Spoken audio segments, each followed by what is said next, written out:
Ngibingelele kunina nonke. Welcome to Emakhosini TV.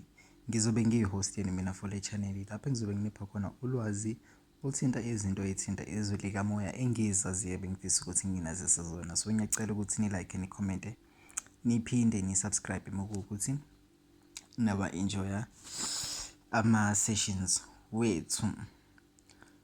Greetings, ngithanda ukubingelela our returning viewers and subscribers. Ngibonge kakhulu futhi kubona laba ba-viewer baphinde ba-subscribe. Phinde futhi ngibingelele new viewers and new subscribers, and I would like to encourage the new viewers and subscribers ukuthi nabo, or the new viewers laba jwayele ukuviewer kuphela ukuthi be-subscribe, they like, they comment and they share their suggestions in this channel. So today bengithi ngize ne-topic mayelana nebizo nesipho. Ngizochaza la magama lawa. I know that in the past I've used these terms loosely, but namhlanje ngifuna ukuzowachaza ukuthi siyini kahle kahle isipho, liyini kahle kahle ubizo. Now without further ado, asingeneni the topic. When we talk about isipho nobizo, these two things can sometimes seem like they are the same thing, such as somebody who can run and somebody who is an athlete. Somebody who runs in either a marathon, noma 100 meter, noma 500, 1.5, whatever they run in. Now, lo muntu athlete is most likely somebody who was called to be an athlete, somebody who their destiny was for them to use that talent that they are born with to maximize it to its fullest potential. With ubizo, with this ubizo, that is what it is. With isipho, it's like it's a gift. You can run, but you're not necessarily called to be an athlete. You can choose to be an athlete, but you are not necessarily called to be an athlete. Isipho is something that you can accept and work with, or you can reject and choose a different path from lesipho lesi ophiwe sona. Such as if you can sing, you can accept and pursue the talent and become a singer, or uzohamba esikoleni ufunde ube yi-lawyer, ube uthisha, ube udokotela, ube unesi, ube yinoma ngabe yini, and then choose not to pay much attention to lesipho lesonazo. But with a calling, you cannot do that. You cannot. Even if uzothi at the early stages of your life you choose ukuthi na ngifuna ukuba uthisha noma i-lawyer, most probably if you were meant to be an athlete, something in the future will how can I say this? Something in the future will encourage you or will lead you to being an athlete.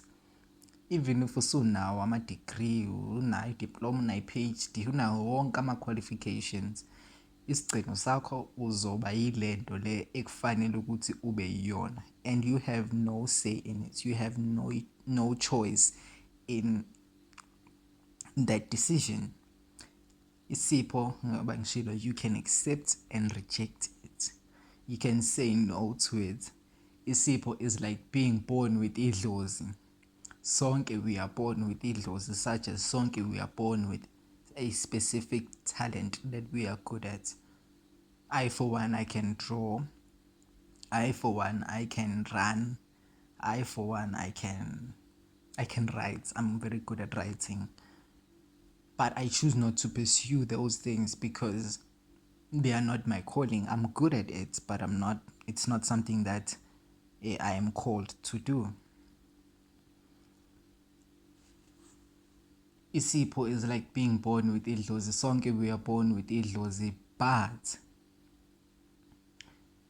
not all of us are born with lesipho lesi sokubona, lesipho lesi sokwelapha, lesipho lesi sokuphilisa isizwe ngendlela zesintu. Uyayizwa lento engiyishoyo. And even those who are born or are are given this gift later in their life or early when they are born, they can choose to not pursue leso sipho sokuba umelaphi, achoose ukuthi kunokuthi abe umelaphi ngalendlela le yesintu, achoose ukuthi abe udokotela, achoose ukuthi abe unesi, avela achoose ukuthi abe uthisha, because even nothisha uyelapha naye. I don't think many people understand this, but nothisha nayo uyelapha, because ingane ngabe ukuthi sekhaya they are going through difficulties, there's abuse, there's all these things ekhaya, but then mayifika esikoleni lo thisha lona is so comforting, so loving, so generous to a point yokuthi they actually heal this child's mentality. Because if you are born into a family that is abusive, your mentality tends to lean towards abuse now. You understand? So mayifika esikoleni, you are healing them. You can say you are still going with isipho sakho, but you chose a different path than ukuba umelaphi lo wesintu. And then i-calling, you cannot, even if uzoba uthisha, even if uzoba unesi, uba udokotela, ube noma ngabe yini, isigcino sakho, indaba yakho ileli lapha wena, ukuthi wena kumele ufake izembatho lezi, wena kumele ukhulekele amanzi, kumele ukhulekele abantu, kumele uyogeza abantu emfuleni. That is your calling. You cannot deviate from that. You cannot run away from that. You cannot say you do not want that, because you are supposed to go through that in your life. You were really born for that in your life. Calling is like birth and death. It's something that you cannot run away. Njengokufa, if you are born, you are destined to die. That is in calling. Something like ukushona, if you are born, you are destined to die. Akekho umuntu ozophila ingunaphakade in this physical form, aphile njengomzimba wakhe nenyama yakhe le azalwa nayo. No, angeke uzuphile nawo lo mzimba lo engunaphakade. You will die, right? So that's like a calling, something that is fated, is destined. You cannot run away from, no matter how much. Even if ungachoose ukuthi ube yilawyer, ube uthisha, ube udokotela, ube yini in your life, zonke lezi zinto lezo choose ukuthi ube izona in your life, at some point lawo maphathi kufana ne-map. Le map le ikhombisa ukuthi la siphuma ngalo mgaqo lo, ngalo mgaqo lo, ngalo mgaqo lo, ngalo mgaqo, but yonke leyo mgaqo lo i-destination yayo ithi siye eGoli. Ayizwe lento engiyishoyo. Noma ngathiwa uthatha umgaqo omude, thatha umgaqo onama-potholes amaningi, onzima kakhulu, thatha umgaqo smooth, short, thatha umgaqo normal, right, uzoba nama-potholes ambalwa, but overall right. Whichever lane you choose to go on, bonke bazokulidela to eGoli. Ubizo-ke lolo, ubizela ukuthi wena uye eGoli. Ayizwa lento engiyishoyo. So whichever path is presented before you and you choose to pursue that path, no matter how difficult or smooth it is, it will lead to one destination. Ubizo-ke lolo, ubizelwe ukuyenza leyo nto leyo. Now masisiza in the spiritual manner of these things, sesikhuluma ngey'khwama nokwelapha. Most people, should I say more often than not, people who are born with ubizo are people who are born with amakhosi. Umuntu ozalwe nenzunza angeke azabalekele ukuthi mele abe umelaphi noma mele abe umholi wesonto. Usually baba abaholi besonto noma abe umelaphi. You can't run away from that. You have to do that. Mele uphilise isizwe, mele upreache izwi likaNkulunkulu, mele uphilise abantu wena. Ubizo lwakho lolo, into oyibizelwe kulomhlaba la.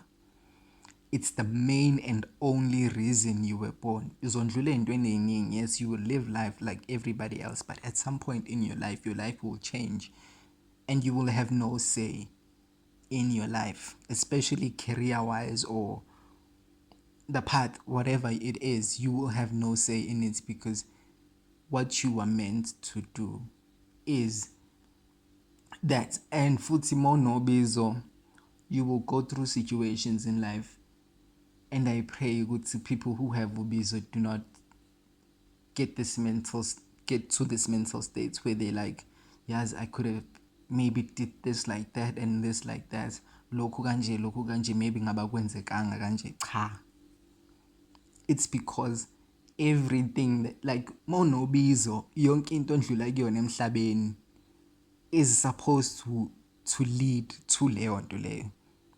So if you choose the more difficult journey, if you choose a longer path and ama-potholes amaningi, leyo journey le is supposed to mentally prepare you ukuthi na bekufakwa ama-potholes, bekufakwa ama-potholes bekukhombisa ukuthi le ndlela le i-wrong oyihambayo, akusiyona.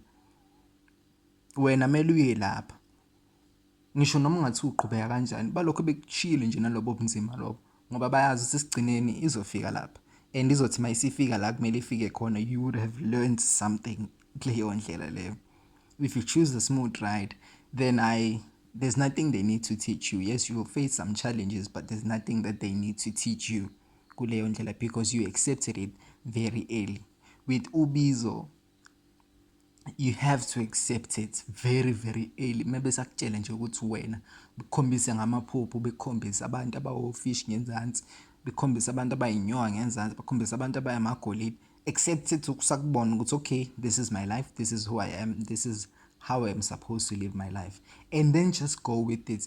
Because if uzoqhubeka ukudeny, ufune another way to live your life, it's the more challenges you put yourself through, and lawo ma challenges will prepare you mentally. Like I said in the previous video, ukuthi the more ego you have, once you know ukuthi unesipho esikanje noma unobizo likanje, the more ego you have, the more difficulty you present into your life. It will be even harder along the journey. Zolokhu kube nzima until you accept, until you remove that ego, until you choose to be the person that you're supposed to be. Otherwise, if you don't choose it, it will be chosen for you. Bazokukhethela bona ukuthi okay, this is the time la kumele masithi 30 wena mele ube usuyile nto le. Sonke lesikhathi from 18, from 5 uze kuyofika 30, when you choose ukuphila impilo yakho kanje, it will be tough on you. Lokho kuba nzima nje until you come to that realization ukuthi this is the way my life is, this is how I'm supposed to live it, and it is what it is. I cannot change it, nor can I have any say in it, because monobizo, it is a very difficult life. You have no say in your life. Yes, you can do the things that you want to do, but maselikhuluma idlozi noma umoya masukhuluma kuwena usuthi senza kanje manje, kumele wenze kanje, otherwise kuyakushubela. With Isipho, yes, khona abantu abanesipho sokwelapha, but labo bantu labo usually are people ozothi ngibona ugogo eza kumina enginikeza isikhwama ethi sekuyisikhathi sami. Sometimes you can actually not do that. You can like not pursue it if ungakufuni. If kuyizipho sakho uyakwazi ukuthi cha gogo mina ngisifuna lesipho lesi, ngifuna ukuphila impilo yami njengoba ngifuna ukuyiphila. If kuyi-gift, you still have free will. You still have free reign in your life. If kuyi-calling fana ukuthi uhlele backseat emotweni wena uyayibuka nje imoto iyahamba, you have no say. Udriver usuthathe le ndlela afuna ukuyithatha, but you literally have no say. With this people, you have some say because you are the one who is in the driver's seat of your life. You understand? So most can argue ukuthi ukuba nesipho is better than having a calling, but if you are called, it's because nobody can do it besides you. So the argument is that, yeah, you might not have free will, but nobody else is like you. Nobody else can do it better than you. Yangithola. So I thought ukuthi mengizochaza lama terms la ngiyazi ukuthi mhlawumbe angiwachazanga kahle because njengamanje ngiyaphuthuma and ngikhathele futhi. But anyway, I hope you understood what I was saying. Ngacela ukuthi niziphathe kahle kulesikhathi. Enjoy Christmas wenu no New Year wenu, and like, comment and subscribe eMakhosini TV. Ngisanda ukuthi ngiqalelise.